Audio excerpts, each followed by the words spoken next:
MTH 302 Business Mathematics and Statistics. Question number 1. A clothing boutique purchases a designer handbag for rupees 12,000. यानी कि cost price क्या है 12,000. The boutique's policy is to price items so that they achieve a markup of 40% on the selling price. Boutique की policy है कि वो items की जो प्राइस है उसे बढ़ा दे ताकि वो एक मार्कअप अचीव कर ले 40% का on the selling price. What should be the selling price of the designer handbag? Selling price find करनी है, उसके लिए हमारे पास फॉर्मूला है cost price divided by 1 minus markup percentage on selling price. 1 minus 0.40 से आपके पास आ जाएगा 0.60. जब 12,000 को डिवाइड किया जाएगा 0.60 के साथ तो सेलिंग प्राइस आ जाएगी 20,000 रुपीज़. अब आप इसको चेक भी कर सकते हैं कि आपने ये अच्छे से सॉल्व किया है या नहीं. सेलिंग प्राइस जो है 20,000, उसका अगर आप 40% निकाल दें तो आ जाएगा तकरीबन 8,000. जब आप उस 8,000 को प्लस कर देंगे कॉस्ट प्राइस के साथ तो आपको दे देगा 20,000. तो मतलब आपने करेक्ट सॉल्व किया है. How to calculate the cost of sick leaves per year for an employee given the following information. Number of working days in a month 22 days. Employees basic salary 10,000 rupees. Employees allowances 5,000 rupees. जब आप sick leaves की cost per year find करते हैं तो सबसे पहले आपने employ की ग्रॉस सैलरी फाइंड करनी होती है. एम्प्लॉय की ग्रॉस सैलरी का मतलब है कि उसकी बेसिक सैलरी को प्लस कर दिया जाए उसके अलाउंसेस के साथ, तो ये आ जाएगी 15,000. उसके बाद आपने एक वर्किंग डे की कॉस्ट निकालनी है. उसके लिए आपने उसकी टोटल सैलरी को डिवाइड कर देना है number of working days in a month. 15,000 divide by 22. जो एक वर्किंग डे की कॉस्ट है वो आ गई 681. Calculate the total cost of sick leaves per year. Sick leaves जो होती हैं एक साल में वो होती हैं 12 और आपको एक वर्किंग डे की अमाउंट पता चल गई है तो एक वर्किंग डे की अमाउंट को मल्टीप्लाई कर देंगे 12 के साथ 6,818.20 रुपीज़. अब आपको सेम यही सवाल दे सकते हैं और आपसे पूछ सकते हैं कि आप annual cost of earn leaves या annual cost of casual leaves find करके दें. तो वहाँ पर सिर्फ आपने एक चेंज लाना है, वो ये है कि आपने 12 के बजाय 18 से मल्टीप्लाई करना है क्योंकि कैजुअल लीव्स पर ईयर जो होती हैं वो होती है 18 और अर्न लीव्स पर ईयर होती हैं 18. You deposit $1,000 in a bank account that offers a 5% annual simple interest rate.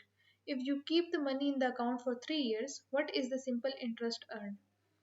जो पैसे आप डिपॉजिट करते हैं या लेंड करते हैं यानी कि कर्जा लेते हैं वो होती है प्रिंसिपल वैल्यू, और आपको बैंक जो है कितना सिंपल इंटरेस्ट ऑफर कर रहा है उसकी रेट क्या है वो आपके पास होता है रेट.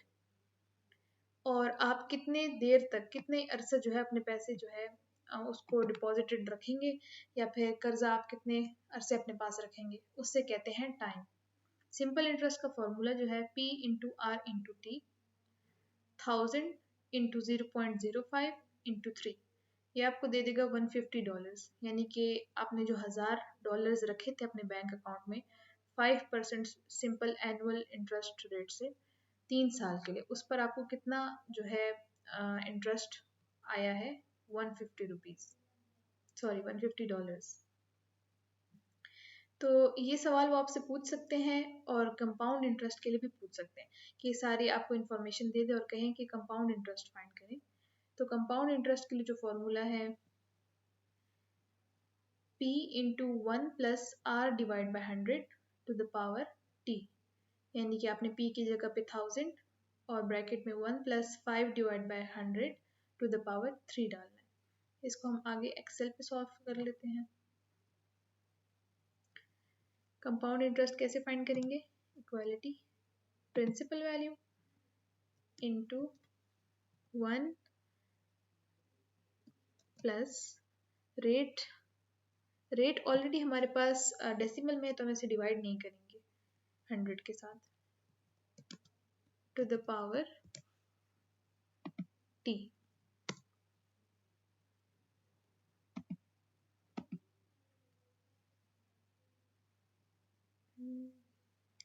पे मसला है।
A watch was originally priced at rupees 8,000, यानी कि इनिशियल वैल्यू थी 8,000, और किसी स्पेशल प्रमोशन की वजह से अब वो बिक रही है 6,800 पे, यानी कि फाइनल वैल्यू है 6,800।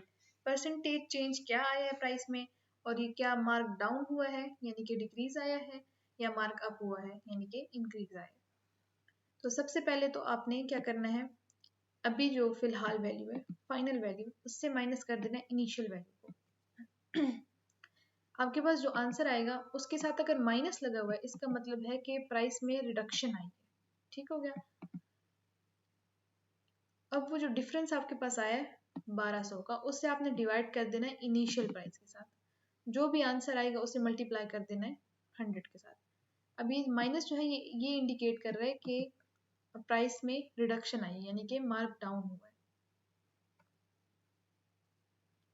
Imagine you invest 10,000 rupees in a savings account that offers a 5% annual interest rate compounded annually.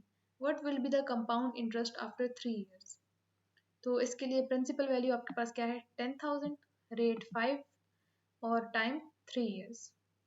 तो देखा जाए तो ये पिछले क्वेश्चन से इसका इंफॉर्मेशन मिलता जुलता है, तो ये हम सॉल्व कर चुके हैं। p into 1 plus r by 100 to the power t, ये आपके पास कंपाउंड इंटरेस्ट का फॉर्मूला है जो आपको याद होना चाहिए। A furniture store is having a sale on dining table set. The original list price of the dining table is 75,000. The store is offering a 15% discount. तो सबसे पहले तो आपने देखना है कि 15% डिस्काउंट बन कितना रहा है। ठीक हो गया। तो 75,000 को हम मल्टीप्लाई कर देंगे जितना डिस्काउंट लगा है उससे। इससे हमारे पास क्या आ जाएगी कि अमाउंट कितनी ऑफ हो गई है, कितना अमाउंट जो है वो माफ हो जाएगी डिस्काउंट के साथ।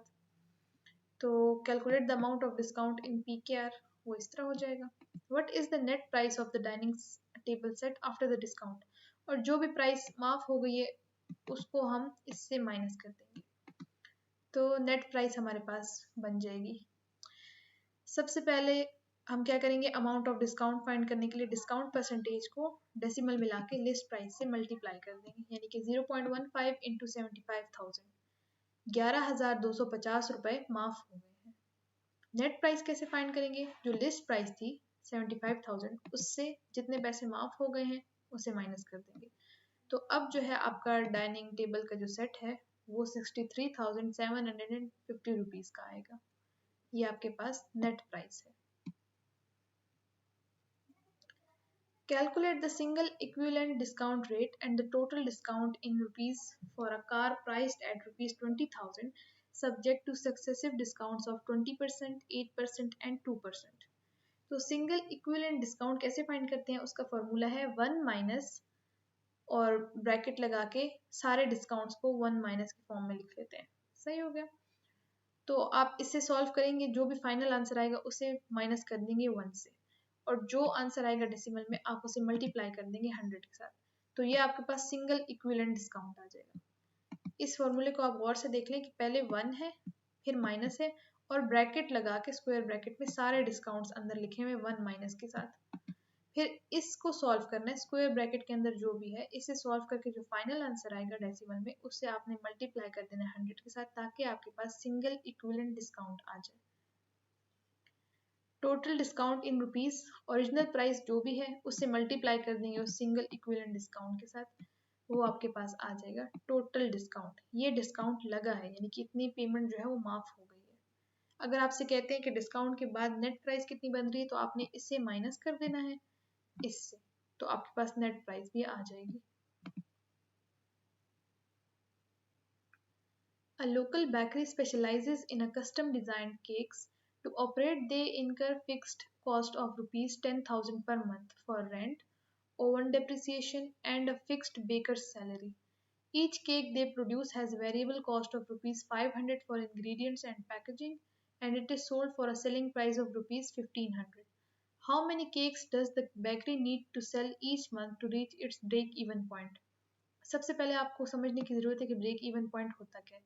ब्रेक इवन पॉइंट एक ऐसा पॉइंट है जहाँ पर आपका जो है ना फ़ायदा होता है और ना ही नुकसान हो रहा होता है।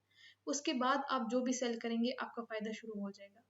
लेकिन यहाँ पर आपने अपना जो प्रोडक्ट है वो इतना बेच लिया हो कि आपका जो खर्चा है वो पूरा हो जाए, यानी कि आप नुकसान में ना जाए, लेकिन आपका फ़ायदा भी शुरू ना हुआ हो, उससे कहते हैं ब्रेक इवन पॉइंट। और उसका फॉर्मूला है fixed cost divide by contribution margin. यहाँ पर जो है कंट्रीब्यूशन मार्जिन आपको गिवन नहीं है, लेकिन सेलिंग प्राइस गिवन है और कॉस्ट, वेरिएबल कॉस्ट गिवन है। तो कंट्रीब्यूशन मार्जिन का जो फॉर्मूला होता है वो होता है selling price minus variable cost. तो कंट्रीब्यूशन मार्जिन जो है आपने खुद फाइंड करना है सेलिंग प्राइस से वेरिएबल कॉस्ट माइनस करके। 1500 में से 500 माइनस करेंगे 1000 आ जाएगा। 1000 जो है कंट्रीब्यूशन मार्जिन है पर यूनिट। तो आप फिक्स्ड कॉस्ट के साथ कंट्रीब्यूशन मार्जिन पर यूनिट को डिवाइड करेंगे तो आपके पास आ जाएगा break even point. 10,000 rupees divided by 1000 rupees, ये आ जाएगा 10 यूनिट्स, यानी कि आपने 10 केक्स बेचने हैं in order to reach the break even point. 10 cakes बेचकर आपका सारा खर्चा पूरा हो जाएगा और इसके बाद जो भी आप बेचेंगे तो आपका फ़ायदा शुरू होने लगेगा। एक बात जो आप लोगों ने जहन में रखनी है MTH 302 की प्रिपरेशन करते हुए, वो ये है कि रिपीटेड चीज़ें कौन सी हैं। MCQs की मैंने वीडियोस बनाई हैं, उसमें P percentage change, PV, FV, compound interest, simple interest, ये चीज़ें बहुत रिपीट होती हैं। रेशो, प्रोबेबिलिटी और लीनियर इक्वेशन, ये बहुत ज़रूरी है, इनको आप लोगों ने मिस नहीं करना। इसके अलावा जो एक ज़रूरी बात है वो ये है कि MTH 302 की 2025 मिड टर्म एग्ज़ाम की मैं वीडियो बना रही हूँ।